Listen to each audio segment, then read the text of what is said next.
दोस्तों अभी देश में जो सबसे बड़ा मुद्दा है वो मुद्दा है नीट यूजी 2024 के घोटाले का, या यूं कहें कि नीट स्कैम 2024। आज इस मामले की सुनवाई देश के सर्वोच्च अदालत यानी सुप्रीम कोर्ट में हुई और सुप्रीम कोर्ट ने इसके खिलाफ सख्त टिप्पणी करते हुए कहा कि अगर इसमें 0.1% भी कुछ गड़बड़ी हुई है तो इसकी जांच होनी चाहिए। इससे पहले भी सुप्रीम कोर्ट ने इस मामले की सीबीआई जांच करवाने की जो याचिका थी उस पर सुनवाई करते हुए केंद्र सरकार को नोटिस दिया था। कोर्ट ने कहा कि इस मामले से जुड़ी जितनी भी याचिकाएं हैं उस पर सुनवाई 8 जुलाई को होगी।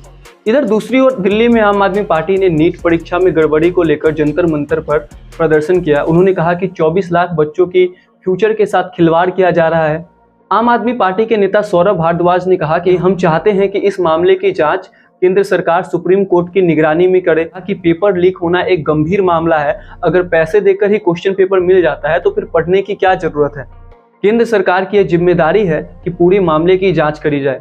उधर अगर हम शिक्षा मंत्री धर्मेंद्र प्रधान की बात करें तो शिक्षा मंत्री ने कहा कि छात्रों को डरने की जरूरत नहीं है। धर्मेंद्र प्रधान ने आगे कहा कि बच्चों के फ्यूचर के साथ किसी भी तरीके का जो खिलवाड़ है वो नहीं होगा। शिक्षा मंत्री आगे कहते हैं कि अगर किसी भी तरीके से गड़बड़ी पाई जाती है तो एनटीए को जवाबदेही तय की जाएगी। हालांकि बढ़ते विवाद को देखकर एनटीए ने जो ग्रेस मार्क्स दिया था उसको रद्द कर दिया है। इसके अलावा एनटीए ने ग्रेस मार्क्स पाने वाले बच्चों के लिए दोबारा से परीक्षा आयोजित करने को कहा है।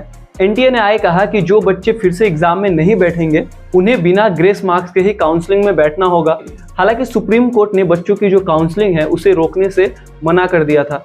हालांकि ये पहला मामला नहीं है कि देश में पेपर लीक हुए हैं और यूजीसी नीट का जो परीक्षा होता है और डॉक्टर की परीक्षा होती है, इसमें जो बच्चे परीक्षा देते हैं अगर उनके अच्छे मार्क्स आते हैं तो उन्हें अच्छे कॉलेजेस में यानी सरकारी कॉलेजेस में उनको दाखिला मिलता है। अगर आप सोचिए कि कोई बच्चा पेपर लीक के जरिए या फिर प्रश्न पत्र पहले प्राप्त करके एग्जाम देता है तो भविष्य में वो कैसा डॉक्टर बनेगा। और हम सबने देखा है कि कैसे कोविड काल में डॉक्टरों की भारी किल्लत थी।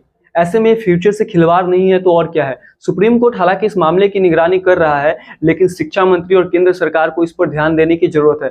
हालांकि बिहार जहां से पेपर लीक का जो मामला है वो सामने आया था, बिहार की सरकार भी इस पर कार्रवाई कर रही है। बहुत से लोग गिरफ्तार किए गए हैं और बहुत से लोगों ने अपना जो गुनाह है वो कबूल कर लिया है। हालांकि चौंकाने वाली बात यह है कि कुछ दिन पहले शिक्षा मंत्री स्वयं कह रहे थे कि किसी भी तरीके का जो घोटाला है वो नहीं हुआ है। हालांकि अब उनके सुर बदले नजर आ रहे हैं। बहरहाल इस घटना में जो जो अपडेट्स होंगे हम आपको देते रहेंगे। तब तक के लिए अपना बहुत ख्याल रखिए। जय हिंद।